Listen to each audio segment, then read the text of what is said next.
बीते 5 साल 15 राज्य और 41 परीक्षाओं में पेपर लीक की घटनाएं।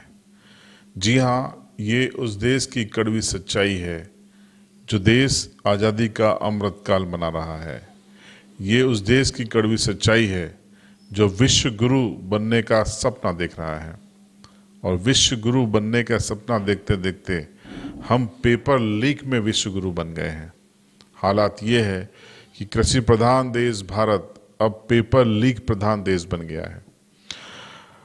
अभिभावक हड्डी तोड़ मेहनत करते हैं, पसीना बहाते हैं, अपने बच्चों को संसाधन उपलब्ध कराते हैं।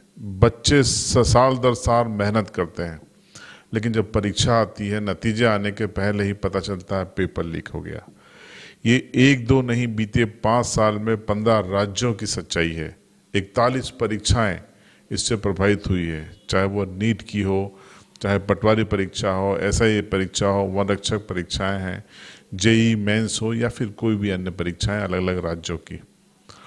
क्या कांग्रेस, क्या BJP, क्या क्षेत्रीय दल, कोई भी सरकार इससे अछूती नहीं है। जिन 15 राज्यों के में 41 परीक्षाएं पेपर लीक हुए हैं, उनके नाम मैं आपको स्क्रीन पे आपको एक बार बता देता हूं। इनमें उत्तर प्रदेश है, हरियाणा है, उत्तराखंड है, मध्य प्रदेश है, गुजरात है, बिहार है, आसाम, अरुणाचल प्रदेश, जम्मू एंड कश्मीर, कर्नाटक, तेलंगाना, महाराष्ट्र, राजस्थान और उड़ीसा। इनमें से कई सरकारें गुड गवर्नेंस का दम भरती हैं। यूपी में योगी को गवर्नेंस का चेहरा माना जाता है, तो उड़ीसा में अभी तक रहे नवीन पटनायक एक गवर्नेंस का मॉडल अपने आप को बताते हैं, लेकिन पेपर लीक की घटनाओं को नहीं रोक पाते। ये विडंबना ही है कि हमारे देश में ऐसा होता है, कोई जवाबदेही लेने को तैयार नहीं है। अगर जापान जैसे देश में ये होता तो वहाँ के नेशनल टेलीविजन पर आकर वहाँ के प्रधानमंत्री या संबंधित मंत्रालय के मंत्री देश से माफ़ी मांगते। क्या आप कल्पना कर सकते हैं कि इन 15 राज्यों में से मुख्यमंत्री तो छोड़िए, किसी संबंधित विभाग के मंत्री ने माफ़ी मांगी? क्योंकि हमारे यहाँ जवाबदेही तय करने की परंपरा ही नहीं हमने डाली है। हमने मान लिया कि 1947 में भारत आज़ाद हो गया और हम आज़ाद हो गए। क्या हम इन जैसे लोगों के चंगुल से आज़ाद हो पा रहे हैं? करोड़ों बच्चे हर साल अपना भविष्य बनाने के लिए संघर्ष करते हैं, तैयारियां करते हैं, पेपर देते हैं, इस उम्मीद में कि अब जल्दी ही वो डॉक्टर बनेंगे, इंजीनियर बनेंगे, पटवारी बनेंगे, SI बनेंगे, जो भी परीक्षाएं देते हैं। लेकिन मन में एक डर बना रहता है कि अगले 24, 48 या 72 घंटे में कहीं ये खबर ना आ जाए कि पेपर WhatsApp पर लीक हो गया, टेलीग्राम चैनल पर लीक हो गया। सोचिए उनके मन पर क्या बीत रही है। दर्जनों बच्चे सुसाइड कर लेते हैं। क्या उनकी मौतों के लिए किसी की जवाबदेही तय होगी? ये विडंबना है कि अभी तक कोई जवाबदेही तय नहीं हुई है और न ही कोई जवाबदेही लेने को तैयार है। क्या देश के प्रधानमंत्री, देश के शिक्षा मंत्री को रात 8 बजे आकर बच्चों को एड्रेस नहीं करना चाहिए?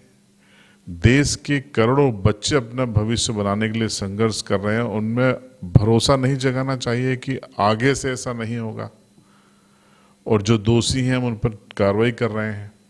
अब देखिए, 21 जून से एक नया कानून लागू हो गया, paper leak anti paper leak law.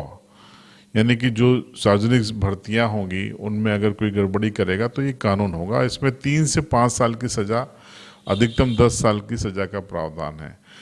10 lakh से लेकर 1 करोड़ की पेनल्टी का प्रावधान है अगर वो संगठित रूप से किया जाता है या फिर जो सर्विस प्रोवाइडर है उसकी ओर से किया जाता है। अधिकारी गड़बड़ करेंगे तो उनको भी 10 साल की सजा का प्रावधान है, पनिशमेंट का प्रावधान। मेरा इस कानून को लेकर भी एक सवाल है, क्या हमारे देश के बच्चों के भविष्य के साथ खिलवाड़ करना, क्या रासुका या नेशनल सिक्योरिटी एक्ट जैसे धाराओं में वो नामजद नहीं होना चाहिए? धाराएं इसमें नहीं आएंगी, लेकिन रासुका, राष्ट्रीय सुरक्षा के लिए क्या ये लोग खतरा नहीं है? इनको क्यों नहीं रासुका में डाला जाता? हमारी सुप्रीम कोर्ट भी इसमें गाइडलाइन दे सकती है कि रासुका जैसी चीजें जिस पर राजनीतिक इस्तेमाल करने का सरकारों पर आरोप लगता है, लेकिन क्या ऐसे लोगों पर रासुका नहीं लगाया जाना चाहिए? क्या इस प्रावधान में ये धाराएं, ये उपबंध नहीं होने चाहिए कि जब तक मामले का फैसला ना आ जाए जमानत नहीं होगी, न अग्रिम होगी, न रेगुलर होगी? कड़े कानूनों की आवश्यकता है। अभी जो कानून बना है, लागू हो गया 21 जून से, वो ठीक है, लेकिन उसमें भी मुझे कई लूप होल्स दिख रहे हैं, जैसे कि जमानत को लेकर कोई ठोस प्रावधान नहीं है, रासुका जैसी उन पर क्यों नहीं लगाया जाता? तो ऐसे ठोस प्रावधान करने होंगे अगर सरकार की नीयत ठीक है तो, वरना पेपर लीक होते रहेंगे। हम पेपर लीक में विश्व गुरु का तमगा हासिल करते रहेंगे, रियल में विश्व गुरु कब बनेंगे? और जैसा मैंने पहले कहा कि भारत कृषि प्रधान देश से लेकर अब पेपर लीक प्रधान देश बन गया है।